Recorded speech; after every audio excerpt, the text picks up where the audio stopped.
కన్న కూతుర్ని పెంచడం చదివించడం తప్పు కాదే. మరి అది అత్తయ్య గారు, అందుకే మిమ్మల్ని మా ఇంటికి రానివ్వంది. సత్య, మీ అమ్మకు చెప్పు, ఈ పెళ్ళయ్యేంత వరకు ఆవిడ్ని సైలెంట్గా ఉండమని. లేదంటే నేను నోరు తెరవాల్సి వస్తుంది. ఆ తర్వాత అల్లుడు గారు నన్ను అవమానించారని చెప్పి బాధపడాల్సి వస్తుంది. చెప్పు. ఏంటి అల్లుడు గారు, నేను నా మనవడికి మంచి చేస్తే తప్ప? అమ్మా నువ్వు ఇలా రా. అది కాదే. నువ్వు ఇలా రా, చెప్తాను రా. అది కాదే. రామంటుంటే రావే. ఆగవే, ఆగవే. అమ్మా నీకేమన్నా పిచ్చి పట్టిందా? మైథిలి మనం పెంచుకున్న బిడ్డ అని మనకు మాత్రమే తెలుసు. మైథిలికి తెలియదు కదా.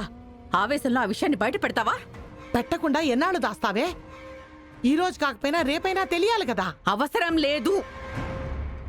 మా ఆయన అవసరం రానివ్వడు. అందుకని నీ కడుపున పుట్టిన వాడికి అన్యాయం చేస్తావా? ఉన్నదంతా దానికి దోచిపెట్టి వాడిని బికారిగాడిని చేస్తావా? అమ్మా మైథిలి వింటుంది, సైలెంట్ గా ఉండు. నా వల్ల కాదే. అది ఎవరో దారిన పోయే దానికోసం కడుపున పుట్టిన వాడికి అన్యాయం చేస్తావా? అమ్మా నువ్వు అమ్మమ్మ, మన కుటుంబంలో నేను వినకూడని విషయాలు కూడా ఉన్నాయా? అది అబ్బే అలాంటిదేం లేదే. మరైతే ఎందుకు అమ్మమ్మని పక్కకు తీసుకొచ్చా? నోటికొచ్చినట్టు వాగుతుంది కదా అని పక్కకు తీసుకొచ్చాను. అమ్మా ఇప్పటికే ముహూర్త సమయం అయింది, వెళ్దాం పద. రేపంటే ఆ లగేజ్ తీసుకొని రారా. చీర మార్చుకొని వస్తానే. ఏం అక్కర్లేదమ్మా, బాగున్నావు గాని రా రా రా.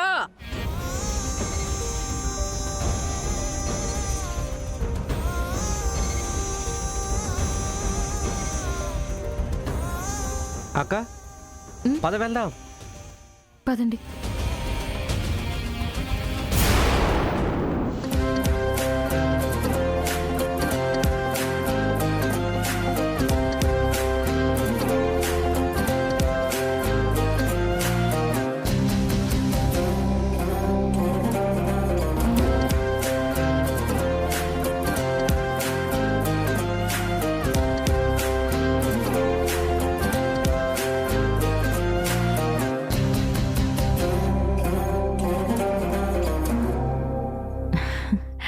నాన్న ఉత్తమ్,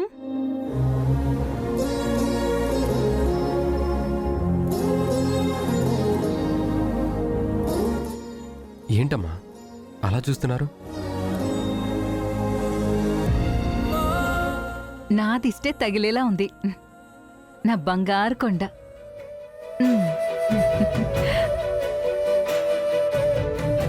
మైథిలి వాళ్ళ ఫ్యామిలీ వచ్చేసారా? మైథిలి వాళ్ళంతా రాలేదు, మైథిలి ఒక్కతే వచ్చింది. అవునా? ఎక్కడుంది? అబ్బో, కాబోయే పెళ్ళం మీద చాలా ప్రేమరా నీకు. వచ్చింది అనగాని చాక్లెట్ పోగొట్టుకున్న చిన్నపిల్లల్లాగా తెగ వెతికేస్తున్నావు. అంటే మైథిలి ఇంకా రాలేదా? రాలేదు నాన్నా. మరి వచ్చిందన్నారు. ఊరికే మైథిలి వచ్చిందనగానే నీ మొహంలో ఒక వెలుగు కనబడుతుంది కదా, అది చూద్దామని అలా అన్నాను. ఊరుకోమ్మా, అంటే ఎంగేజ్మెంట్కి టైం దగ్గర పడిపోతుంది కదా, వచ్చేసిందా అని అడిగాను అంతే అమ్మా. కాబోయే పెళ్ళం గురించి ఎందుకు అడిగావో మాకు తెలియదనుకున్నావా? ఎందుకు అడిగాను? రెప్ప వాల్చకుండా ఆవిడ గారిని చూసుకోవడానికి. చాలే ఆపమ్మా. నాన్న ఉత్తమ్ బాబు, అమ్మల మీద ఎంత ప్రేమున్నా పెళ్ళం వచ్చేదాకే. ఆవిడ గారు రాగానే ఈ ప్రేమంతా అటు షిఫ్ట్ అయిపోతుంది. అలా ఏమీ అవ్వదమ్మా. ఎంతమంది వచ్చినా మా అమ్మల స్థానం అమ్మలదే. భార్య భార్యే.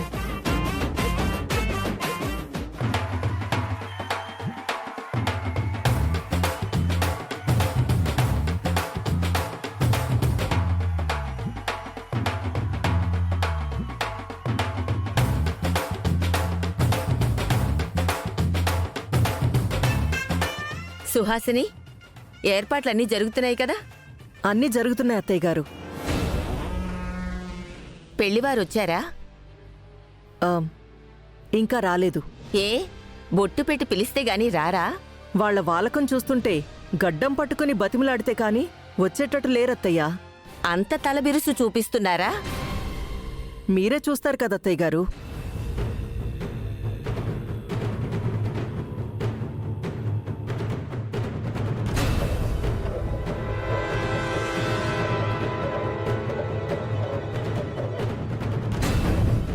రండి.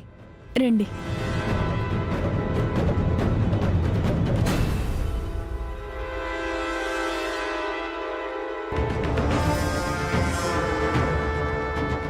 అత్తయ్య గారు చూసారా, ముహూర్తాలు పెట్టిన రోజున సత్యవతి భర్త రాలేదు.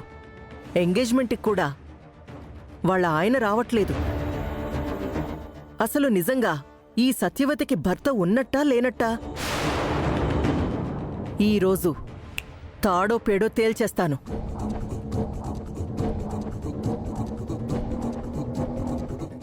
రండి.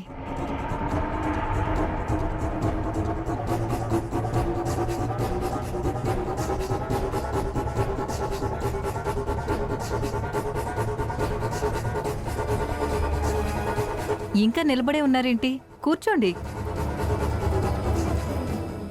ఆగండి.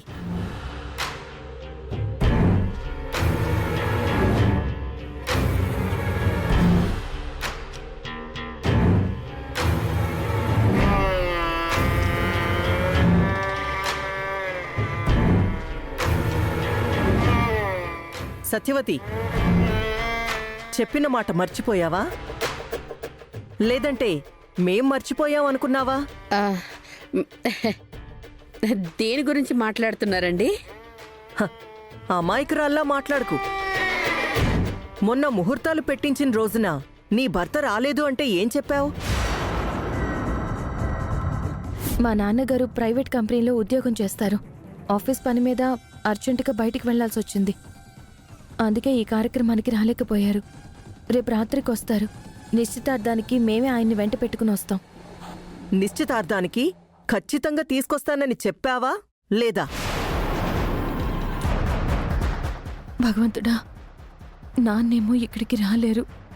ఆయన రాకపోతే వీళ్ళూరుకోరు. ఇప్పుడు అమ్మ ఏం చెప్తుంది? ఎలా సత్య చెప్తుంది? ఆహా, అడుగు పెట్టగానే అదిరిపోయే ప్రశ్న వేశారు. ఈ పెళ్లి ఆపడానికి ఇదొక అద్భుతమైన అవకాశం అనుకుంటాను. మా ఆయన వద్దామనుకున్నారండి. పాపం ఆఫీస్ పని వల్ల కుదరలేదంట. అవకాశం ఉంటే గనక ఖచ్చితంగా వస్తానని అన్నారు. ఏం మాట్లాడుతున్నావు సత్యవతి? నీ కంటికి మేం పిచ్చివాళ్లా కనిపిస్తున్నావా? అసలు నీకు భర్త ఉన్నాడా? ఉన్నట్టుగా నటిస్తున్నావా?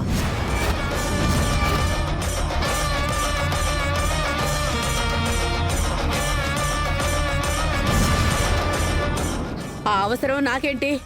మొగుడు లేకుండానే ఉన్నాడని చెప్తామా ఏంటి? ఉంటే కూతురు నిశ్చితార్థాన్ని కూడా రాడా? అసలు ఆయన తండ్రేనా?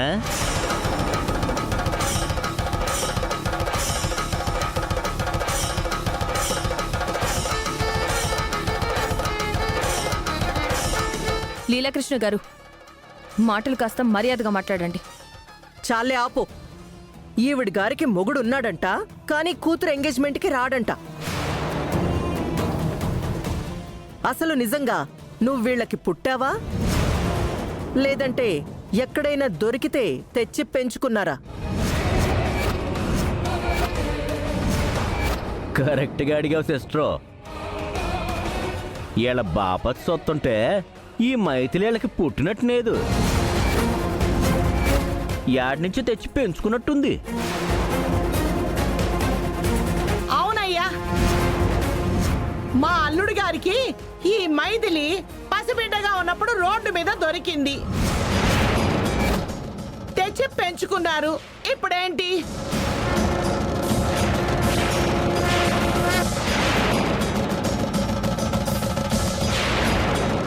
అమ్మా,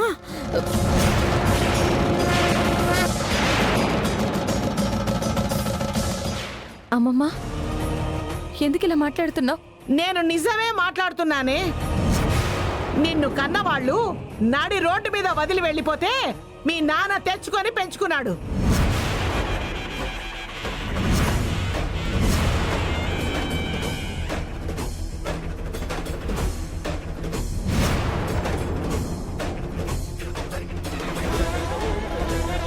ఓరి నాయనో, అమ్మ కొంప ముంచేలాగుంది.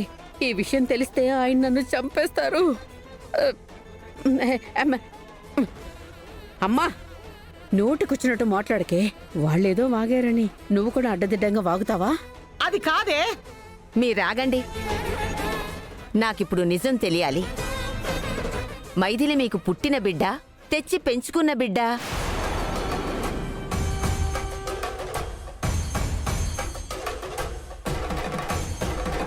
ఏంటి జానకమ్మ గారు, మీరు కూడా ఇలా మాట్లాడతారేంటి?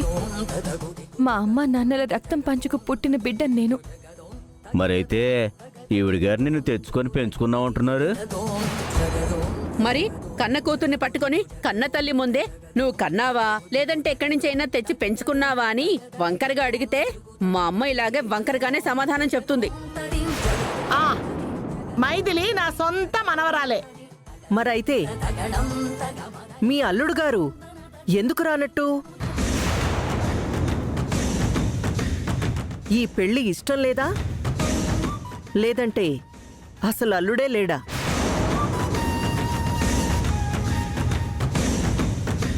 వీళ్లతో మాటలనవసరం. చూడు మైథిలి, నా మనవడు నిన్ను ప్రేమించాడు అన్న ఒకే ఒక కారణంతో పెళ్లికి అంగీకరించాం. నిజంగా నీకు తండ్రి ఉంటే, నువ్వు వీళ్ల సొంత బిడ్డవే అయితే మీ నాన్నతో కలిసి నిశ్చితార్థానికి రండి. లేదా ఇట్నుంచి ఇటే వెనక్కి వెళ్ళండి. నానమ్మా, వాళ్ళ నాన్నగారు రావడానికి నిశ్చితార్థం జరగడానికి ఏంటి సంబంధం? సంబంధం ఉందిరా. మైథిలికి ఆస్తి లేదు, మన స్థాయికి తగ్గట్టుగా అంతస్తు లేదు, సమాజంలో పేరు అస్సలు లేదు. అయినా సరే నీకోసం మీ పెళ్లికి ఒప్పుకున్నాం. చివరికి నీకు మావ కూడా లేడంటే ఎంత అప్రదిష్ట! నీకు కాళ్ళు కడిగి కన్యాదానం ఎవరు చేస్తారు?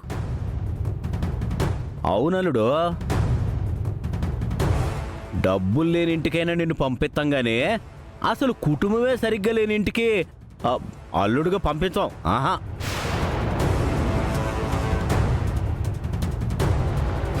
ఇదే చివరిసారిగా చెప్తున్నాను.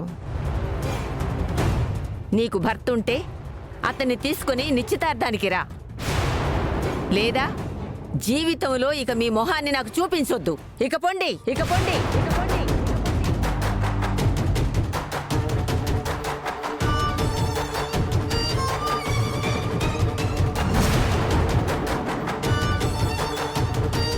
ఒక్క నిమిషం, ఒక్క నిమిషం, ఒక్క నిమిషం, ఒక్క నిమిషం.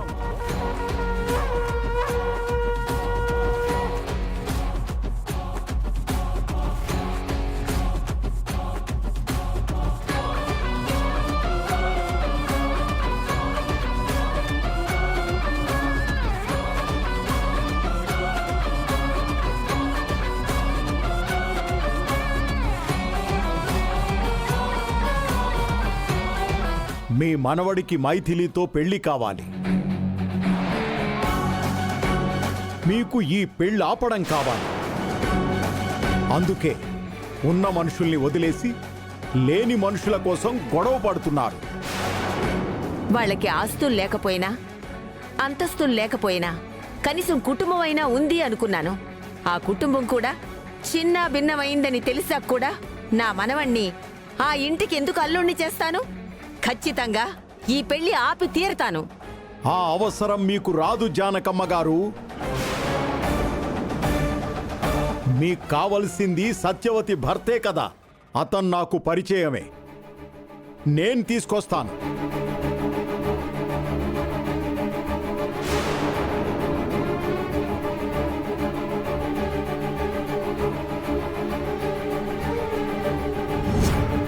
మీరెట్ట తెత్తరు? ఆయన ఊళ్ళు లేడంటగా. సత్యవతి భర్త ఎక్కడున్నాడనేది కాదు, ఈ నిశ్చితార్థానికి వచ్చాడా లేదా అన్నదే మీకు కావాలి. అవునా? అవును. అయితే ఆమె భర్త నేను తీసుకొస్తాను.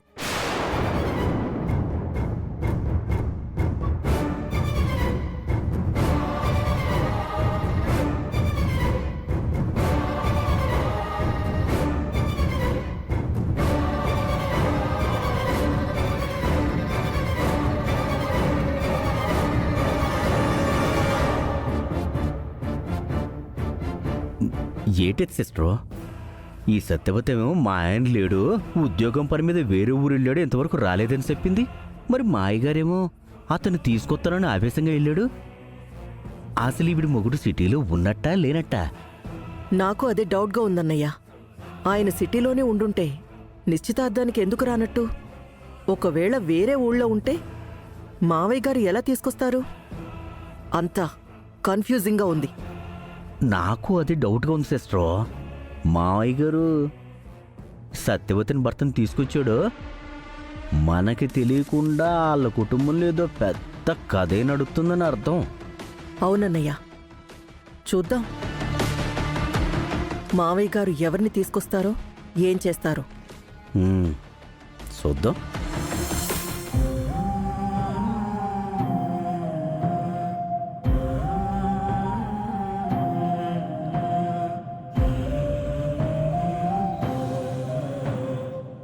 గుణశేఖర్,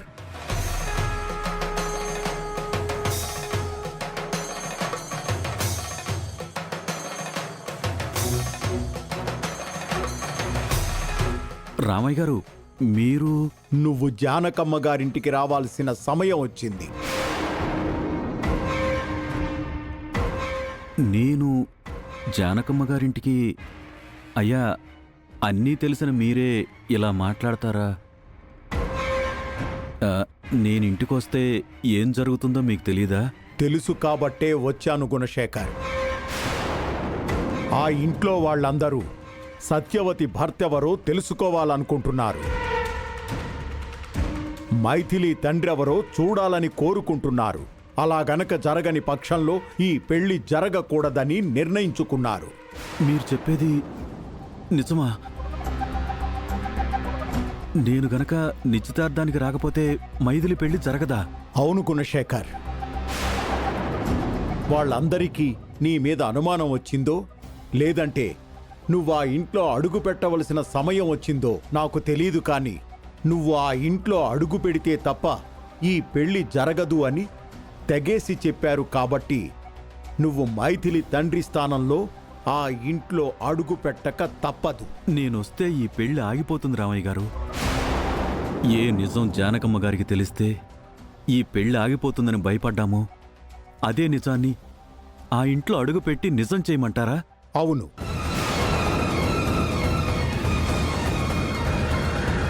ఏం మాట్లాడుతున్నారండి? అవును గుణశేఖర్, వాళ్ళు చూడాలనుకుంటుంది ఒకప్పుడు వెలివేసిన గుణశేఖర్ని కాదు, మైథిలి తండ్రిని. ఈ మైథిలి తండ్రే ఆనాటి గుణశేఖర్ కదయ్యా. కావచ్చు, కానీ ఆ నిజం నీకు తెలుసు, నాకు తెలుసు, వాళ్ళకేం తెలుసు? ఏంటండి మీరనేది? అవును గుణశేఖర్, నువ్వు మైథిలి తండ్రిగా ఆ ఇంట్లో అడుగు పెడతావు. సత్యవతి భర్తగా ఆగిపోతున్న నిశ్చితార్థాన్ని జరిగేలా చేస్తావు. ఇది సాధ్యమా? సాధ్యమే. ఎలా అండి?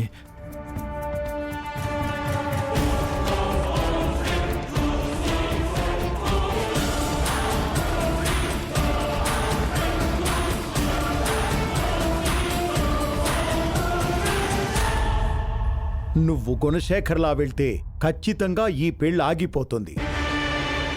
అదే మైథిలి తండ్రి శేఖర్లాగా వెళ్తే ఆ దేవుడు దిగొచ్చి ఆపాలనుకున్నా ఈ వివాహం జరుగుతుంది.